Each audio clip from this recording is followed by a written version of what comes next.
দাঁড়িয়েছি এই দাবিকে সফল করার জন্য। ইতিপূর্বে আরো 3টি কর্মসূচি দেওয়া হয়েছে, গণমিছিল হয়েছে, সমাবেশ হয়েছে, দাবি জানানো হয়েছে। আমরা তত্ত্বাবধায়ক সরকারের কাছে জানতে চাই স্পষ্টভাবে, আর কত মিছিল মিটিং করলে, রাস্তায় দাঁড়িয়ে দাবি জানালে আপনাদের বুদ্ধোদয় হবে? জাতি এখন আপনাদের কাছ থেকে জানতে চায়। সংগ্রামী সিলেটবাসী, জুলাই 16 দিয়ে তাল বাহানা চলছে, ভাবে স্বাক্ষর করে ওইটাকে সময় কাল ক্ষেপণ করার জন্য কোন বিশেষ মহল ষড়যন্ত্রে মেতে উঠেছেন। এদেশের ছাত্র জনতা মেহনতি মানুষ রক্ত দিয়েছে, জীবন দিয়েছে, বাবা তার ছেলেকে হারিয়েছে, স্ত্রী তার স্বামীকে হারিয়েছে, মা তার সন্তানকে হারিয়েছে। আর এখন যদি তাদের রক্তের উপর দাঁড়িয়ে কেউ রাজনীতি করার কূটনীতি, রাজনীতির নোংরা সেই কূটকৌশলে মেতে উঠেন, তাহলে এই তরুণ সমাজ, যুব সমাজ, ছাত্র সমাজ, শ্রমিক সমাজ আবারও জেগে উঠে সেই ফ্যাসিবাদের মতো তাদেরও বিদায় করে দিতে আর বেশি সময় লাগবে না। সংগ্রামী ভাইরা আমার, আজকে আপনারা বিভিন্ন পত্র পত্রিকা দেখবেন, একটি দলের শীর্ষ নেতারা গণভোট নিয়ে মস্করা করছেন।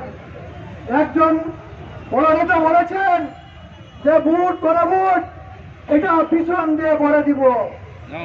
চিন্তা করেন কত মারাত্মক ধরনের অশ্লীল ব্যক্তি সে, কত ধরনের ফ্যাসিবাদী মানসিকতা তার মধ্যে রয়েছে।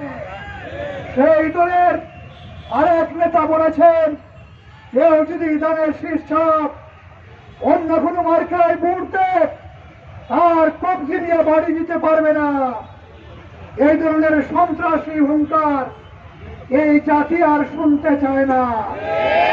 সংগ্রামী ভাইরা আমার, আমরা বলতে চাই যে সন্তানগুলো আমাদের রক্ত দিয়েছে, জীবন দিয়েছে, তাদের রক্তের সেই সম্মান রেখেই আসুন আমরা সর্বসম্মতভাবে জুলাই 16 আইনি ভিত্তি দেওয়ার জন্য নভেম্বরের মধ্যেই গণভোট সম্পন্ন করি।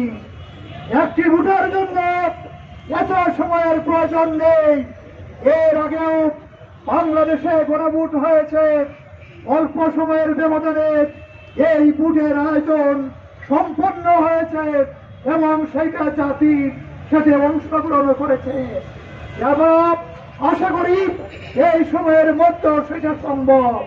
সংগ্রামী ভাইরা আমার, আপনারা লক্ষ্য করেছেন পিয়ার পদ্ধতি নিয়ে তাল বাহানা চলছে। আমরা বলেছিলাম একজন মেহনতি মানুষের ভোটের যে মূল্য, একজন অফিসের বড় কর্মকর্তার উপর একই ধরনের মূল্য, তার কোনো পার্থক্য নেই। পিয়ার পদ্ধতিতে নির্বাচন হলে প্রত্যেক মানুষের ভোটের সেই মর্যাদা রক্ষা হবে এবং তার ভোটের প্রতিনিধিত্ব সংসদে সেখানে থাকবে। এইটাই সারা বিশ্বে রয়েছে 91টা দেশের মধ্যে ইয়ার পদ্ধতি রয়েছে, কিন্তু আমাদের দেশের কোন দলের শীর্ষ নেতারা বলেন এটা বুঝেন না। তাহলে তাদেরকে এখন আরো রাজনৈতিক ক্লাস নিয়ে ভালো করে বুঝতে হবে যে নির্বাচন কি, ইয়ার পদ্ধতি কি, আর রাজনীতি কি। ওইটা যদি বুঝেন না তাহলে ওই দলের পথে আপনার থাকার আর কোনো অধিকার রাখেন না, আপনাকে চায় না। সংগ্রামী ভাইরা আমার, আসুন আমরা জুলাই 16 আইনি ভিত্তিক আগামী জাতীয় সংসদ নির্বাচন ফেব্রুয়ারির মধ্যেই করতে হবে এবং লেভেল প্লেইং ফিল্ড নিশ্চিত না করা পর্যন্ত এই নির্বাচন প্রশ্নবিদ্ধ হবে। আমরা এখনো দেখতে পাচ্ছি উপদেষ্টা পরিষদের দলীয় মনোবৃত্তি নিয়ে কোনো কোনো দলের দালালি করে কিছু উপদেষ্টা কাজ করে চলছে, তাদেরকে অবিলম্বে অপসারণ করতে হবে। আমরা দেখছি প্রশাসনের কিছু ব্যক্তিবর্গ রয়েছেন